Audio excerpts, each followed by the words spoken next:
Hello, friends. Welcome to IIT. Today's our topic is Ode to Melancholy by John Keats. John Keats जो कि एक romantic poet हैं और इनकी date of birth है 31 अक्टूबर 1795 और इनकी डेथ हुई थी 23 फरवरी 1821। यानी इनका जो लाइफ टाइम था वो केवल 26 साल का था, यानी 26 ईयर्स ओनली। एंड इतनी छोटी सी उम्र में इन्होंने इतनी फेमस पोएम्स और इतनी फेमस ओट्स दी हैं कि वो आज तक हम इंग्लिश लिटरेचर के लिए वो एक ट्रेजर की तरह है। Okay, so before starting the poem we will discuss some key facts. First of all, ode to melancholy, इसका पब्लिशिंग ईयर है 1819 और इस ओड के साथ साथ 4 और ओड्स आई थी, मतलब टोटल 5 फेमस ओड्स हैं कीट्स की। Ode on a Grecian urn, ode on indolence, ode on melancholy, ode to a nightingale, ode to Psyche. ये इनकी फेमस वर्ल्ड फेमस ओड्स हैं, ठीक है। और इसके अलावा एक और ओड है टू ऑटम, लेकिन वो इन 5 ओड्स की ग्रुप में नहीं है, बिकॉज ये 5 ओड्स एक साथ पब्लिश हुई थी 1819 में और वो बाद में आई थी। So let's start our poem. जैसा कि इसके टाइटल से ही रिप्रेजेंट होता है कि जो मेलानकली है, मेलानकली मीन्स होता है निराशा, दुख, मतलब एक उदासी, जो कि एक तरीके से बहुत ही दुख भरी बात होती है। बट जो हमारे पोएट हैं उन्होंने मेलानकली के ऊपर ये लिखा है कि मेलानकली से हमें दूर नहीं भागना चाहिए, मीन्स निराशा से हमें दूर नहीं भागना चाहिए, बल्कि उस समय हमें क्या करना चाहिए और उसके क्या बेनिफिट्स होते हैं, ये इस पोएम में है। सो let's start the poem. No, no, go not to lead, neither twist wolf's bane, tight rooted for its poisonous swine.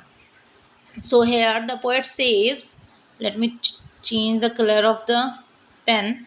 Okay, so यहाँ पर poet कहते हैं कि no, no, नहीं नहीं, go not to लीद के पास मत जाओ। What is लीद is a river of forgetfulness. Means ये ऐसी रिवर होती है कि इसका पानी जो पी लेता है तो क्या होता है, वो सब कुछ भूल जाता है। यानी कि यहाँ पर हमारे पोएट कहते हैं कि लीद रिवर के पास मत जाओ, उसका पानी मत पियो, ठीक है। मतलब जो तुम्हारी उदासी है उसे मत भूलो। नाइदर ट्विस्ट वोस बेन, अच्छा इस वर्ड को नाइदर भी पढ़ा जाता है, नीदर भी पढ़ा जाता है, दोनों ही वर्ड सही हैं। एक अमेरिकन लैंग्वेज में प्रोनाउंसिएशन है और दूसरा हमारा ब्रिटिश लैंग्वेज में है। So both are correct. Okay, वो नाइदर ट्विस्ट वोव्स bane, tight rooted for its poisonous wine. अब वोव्स बेन का मतलब क्या होता है? इसका मतलब होता है एक तरीके का जहरीला पौधा होता है। एंड ट्विस्ट का मतलब आपको पता है ना, ट्विस्ट का मतलब क्या होता है, किसी चीज़ को मोड़ना।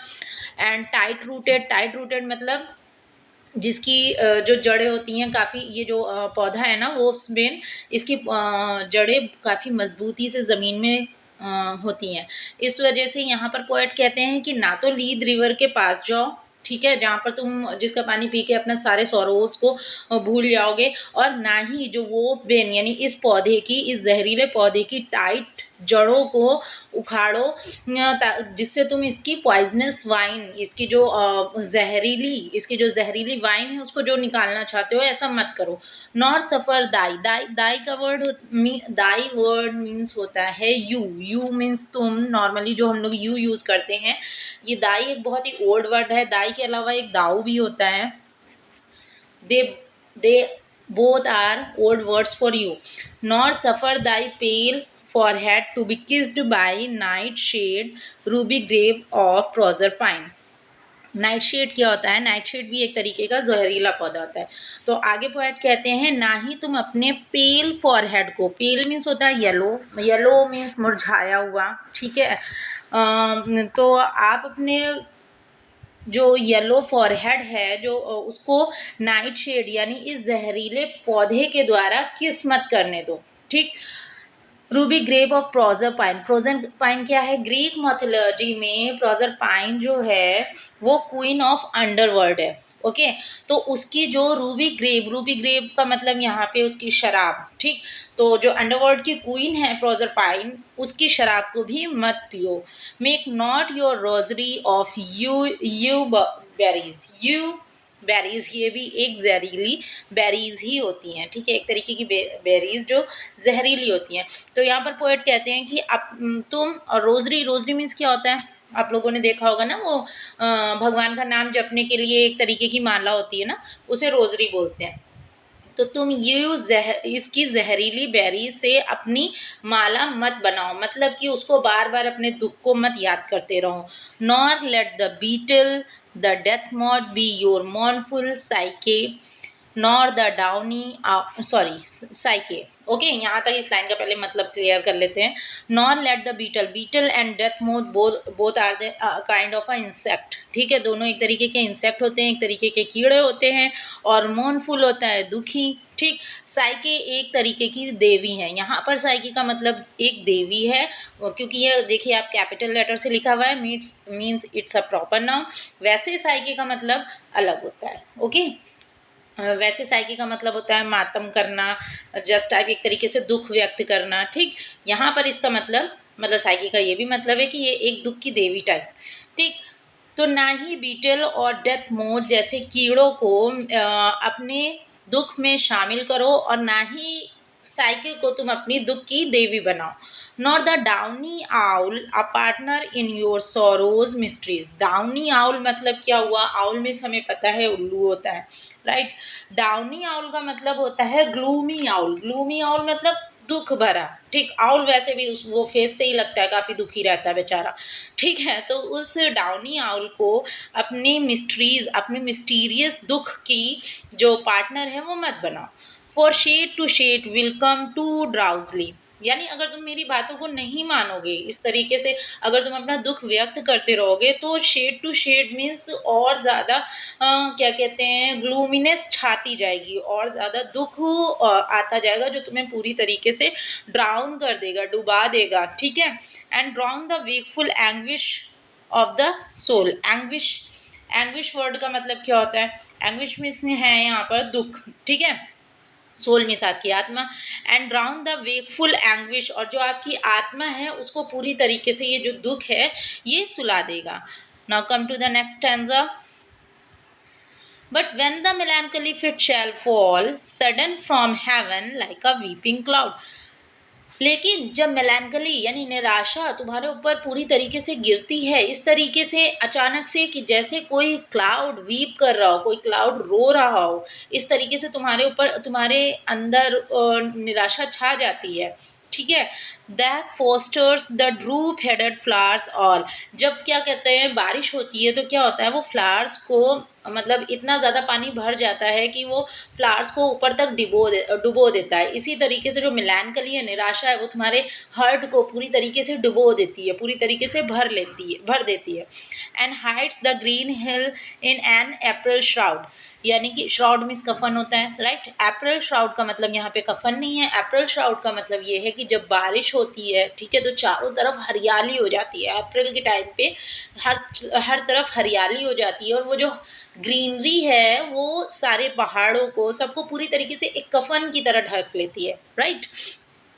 तो यहाँ पर पोएट यही कह रहे हैं कि जो तुम्हारे अंदर इतनी मेलैंकली हो, इतना ज़्यादा निराशा, इतना ज़्यादा दुख है, कि जिस प्रकार जब बारिश होती है, जब कोई क्लाउड रोता है, जब बारिश होती है, तो सारे फ्लावर्स जो होते हैं वो सर तक के क्या होते हैं, पानी से भर जाते हैं, और सारी जितनी भी हिल्स, पहाड़ियाँ हैं, वो सब क्या होता है, अप्रैल श्राउड यानी ग्रीनरी में हाइड हो जाती हैं, छिप जाती है। उसी तरह तुम्हारा जो हार्ट है ना, वो पूरी तरह क्या होता है, निराशा से भर जाता है।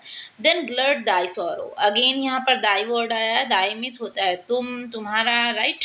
देन यानी फिर ग्लट, ग्लट मीन्स होता है खा जाना। अच्छा, एक वर्ड हम आपको बताते हैं, ग्लूटन। इस वर्ड का मतलब होता है जो बहुत ज़्यादा खाता हो, बहुत ज़्यादा, बस हर टाइम खाना खाना खाना खाना, पेटू जिसे बोलते हैं, राइट। देन ग्लड दाई सोरो ऑन अ मॉर्निंग रोज, यानी जब इस तरीके से तो तुम निराश हो, तो अपनी निराशा के बारे में मत सोचो। मतलब क्या सोचो, अपने दुख को तुम भूल जाओ, अपने दुख को तुम खा जाओ, और मॉर्निंग रोज, सुबह का खिला हुआ गुलाब देखो, ठीक है। और on the rainbow of the salt sand wave, यानी सॉल्टी सैंड जो होती है, समुद्र के किनारे की जो सैंड सैंड वेव होती हैं, लहरें होती हैं, ठीक है।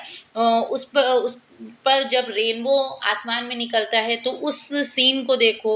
और on the wealth of globed peonies, globed peonies का मतलब है ये एक तरीके के फ्लावर्स होते हैं, ठीक है। तो और इस वेल्थ को यानी ग्लोब्ड पियोनीज के धन को देखो और उससे खुशी महसूस करो। ऐसा रियल लाइफ में होता नहीं है, जब कोई दुखी होता है तो वो दुखी ही होता है, ठीक है। वो बहुत ही स्पेशल लोग होते हैं हमारे पोएट्स टाइप, जो दुख में भी सुख को अनुभव कर लेते हैं, बट इट्स नॉट पॉसिबल। लेकिन हाँ, एक चीज़ सही है कि जब आप दुख में दुखी ना हो करके क्या करते हो, आप दुख में उसमें अपने आप को स्ट्रांग बनाते हो, that is the main thing. लेकिन आप कभी आपके ऊपर परेशानी आए और आप ये गुलाब और सैंड वेव देख के आप हंसो, it is not possible in real life for ours. मतलब हम लोगों के लिए पॉसिबल नहीं है, पोएट्स ऐसा कर सकते हैं। So come to the next line. और if thy mistress some rich anger shows. अब यहाँ पर क्या है ना, बिल्कुल थॉट को चेंज ही कर दिया है। क्या कह रहे हैं, और इफ और यदि और अगर, ठीक है, या अगर दाई तुम्हारा, यहाँ पे तुम्हारी हो जाएगा बिकॉज मिस्ट्रेस के लिए यूज हो रहा है। और मिस्ट्रेस यहाँ पर कौन है, बिलव्ड, ठीक। लवर जो मतलब लवर तो बॉय को बोलेंगे ना, बिलव्ड, ठीक, प्रेमिका। सम रिच एंगर, रिच मतलब रिच का लिटरली मीनिंग अलग होता है, एंड रिच एंगर मतलब बहुत ज़्यादा एंगर, बहुत ज़्यादा गुस्सा। तो अगर तुम्हारी जो प्रेमिका है वो तुम पर बहुत ज़्यादा गुस्सा दिखाती है, शोज मतलब दिखाना, प्रेजेंट करना, बहुत ज़्यादा गुस्सा दिखाती है। इम्प्रिजन, देखो सिर्फ प्रिजन का मतलब होता है, प्रिजन मतलब क्या होता है, प्रिजन मतलब होता है जेल, राइट। इम्प्रिजन मीन्स होता है किसी चीज़ को जकड़ लेना, एक तरीके से कैद में कर लेना। Imprison her soft hand and let her rave, rave means होता है गुस्से में बड़बड़ाना, मोस्टली जो गर्ल्स बड़बड़ाती रहती है। तो अगर तुम्हारी प्रेमिका तुम्हारे ऊपर गुस्सा दिखाती है तो तुम क्या करो, तुम उसके सॉफ्ट सॉफ्ट हैंड्स को इम्प्रिजन कर लो, अपने हाथों में कैद कर लो और उसे तुम्हारे ऊपर इसी तरह बड़बड़ाने दो, ठीक। And feed deep deep upon her peerless eye. Peerless, peer means क्या होता है, पेयर मीन्स क्या होता है, पेयर मीन्स होता है एक तरीके से जोड़ी, ठीक है। एक और पेयरलेस का मतलब जिसके जैसा दूसरा कोई ना हो, ठीक है। एंड फीड, फीड मतलब होता है खाना, वैसे तो फीड मतलब खाना होता है, बट यहाँ पर है मतलब अपना मन भरना। And feed deep deep upon her peerless eye, और उसकी जो आँखें हैं, उसकी जो सुंदर आँखें, गहरी गहरी आँखें हैं, उसको उनकी सुंदरता में तुम खो जाओ, उनकी सुंदरता से अपने को तुम फीड करो। Come to next page. She dwells with beauty, यहाँ पर शी वर्ड किस लिए आया है, शी वर्ड आया है जिसके बारे में ये पूरी पोएम है, यानी मेलानकली के लिए, यानी निराशा के लिए। ड्वेल्स मतलब होता है रहना, बस जाना, बसना। तो जो शी है, शी यानी कि जो मेलानकली है, जो निराशा है, वो ब्यूटी के साथ ही रहती है। ब्यूटी दैट मस्ट डाई, और जो ब्यूटी है, जो सुंदरता है, उसको एक ना एक दिन मरना ही है। यानी जब खूबसूरती कभी टिकी नहीं रह सकती तो निराशा क्यों टिकी रहेगी, बस इस चीज़ में आपको आशा रखनी है। अच्छा, ये लाइन आपके एग्जाम में मोस्ट इंपॉर्टेंट है, ये लाइन अक्सर पूछते हैं, from which poem this, from which ode this line have been taken.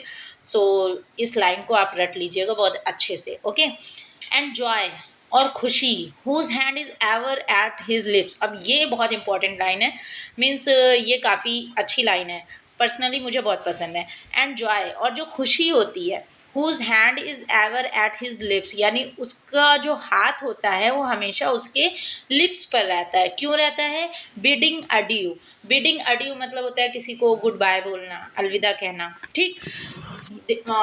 तो जॉय जो होता है, खुशी जो होती है, उसका हैंड हमेशा उसके लिप्स पे रहता है, हमेशा अलविदा कहने के लिए। मतलब जो खुशी है वो भी ज़्यादा देर तक नहीं टिकती है, वो भी आपको अलविदा कहकर चली जाती है, ओके। एंड एकिंग प्लेजर नाई, और जो प्लेजर होता है, जो खुशियाँ होती हैं, वो क्या होता है, एक तरीके से दर्द में बदल जाती है। मतलब दुख और सुख दोनों ही चीज़ आते जाते रहते हैं। तो आप जब भी निराश हों तो आपको ये नहीं सोचना चाहिए कि मेरी लाइफ में निराशा ही निराशा है। जब निराशा है तो आशा भी आएगी, मतलब जब दुख है तो खुशियाँ भी आएंगी, और जब खुशियाँ हैं तो भी आपको बहुत खुश नहीं होना चाहिए, क्योंकि एक टाइम आएगा कि वो भी चली जाएंगी। तो ये एक तरीके से एक लेयर टू लेयर आता ही रहता है।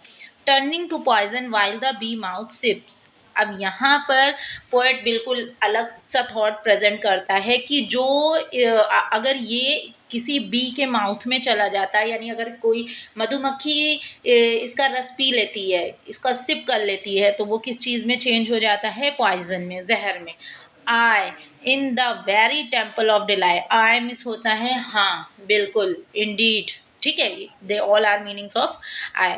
इन the very temple of delight, यानी कि खुशियों का, सुख का जो मंदिर होता है, veiled melancholy has her sovereign shrine. Sovereign shrine मतलब एक तरीके से आश्रम, ठीक। वेल्ड मतलब होता है घूंघट, मिलैंकली मतलब निराशा, ठीक है। Ay in the very temple of delight, यानी खुशियों का जो मंदिर होता है, वो वहाँ पर जो मेलानकली है, यानी जो मेलानकली है वो घूंघट में अपने आश्रम में रहती है। मतलब जब आपके पास बहुत खुशियाँ होती हैं, बहुत अच्छा समय चल रहा होता है, तो उस समय भी दुख, निराशा जो होती है वो कहीं ना कहीं अपने आश्रम में रह रही होती है। और जब वो निकलती है तो फिर क्या होता है, आपका जितना सुख होता है ना, वो तो सब गायब हो जाता है, फिर निराशा ही निराशा छा जाती है। लेकिन उसमें भी आपको होप रखनी चाहिए। Okay, the scene of none save him whose strenuous tongue can burst joy's grape against his palate find thou seen none save him whose strenuous tongue, यानी कि कोई भी खुशी जो होती है उसकी जो जहरीली जीभ है, मतलब किसकी, मेलानकली की, ठीक है, उससे कोई भी बच नहीं सकता, ठीक है, उससे कोई भी बच नहीं सकता। और एक टाइम ऐसा, खुशियों की जो ग्रेप है, खुशियों की जो एक तरीके से शराब है, अगेंस्ट हिज पैलेट फाइन, वो कभी भी बर्स्ट हो सकता है, मतलब कभी भी फूट के आपके पास खुशियाँ आ सकती हैं और कभी भी आपके पास दुख आ सकता है। His soul shall taste the sadness of her might, यानी जिसकी सोल ने, जिसकी आत्मा ने सैडनेस को चखा है, सैडनेस का टेस्ट किया है, दुख को टेस्ट किया है, and be among her quality, तो मिलानकली क्या है, उसकी ट्रॉफीज को, उसके दुख को क्या होता है, क्लाउड में हंग करती है, क्लाउड में रखती है। So it was our whole poem. I hope you all will be understand it properly. If there is any query, you can ask me in the comment box. And this is the completely poem in which the poet want to say that we would never ever be unhappy in any situation. We have keep hope in every situation, that if the melancholy comes, then the time will be when the happiness is also come with us. Okay, so sorry, thanks for watching.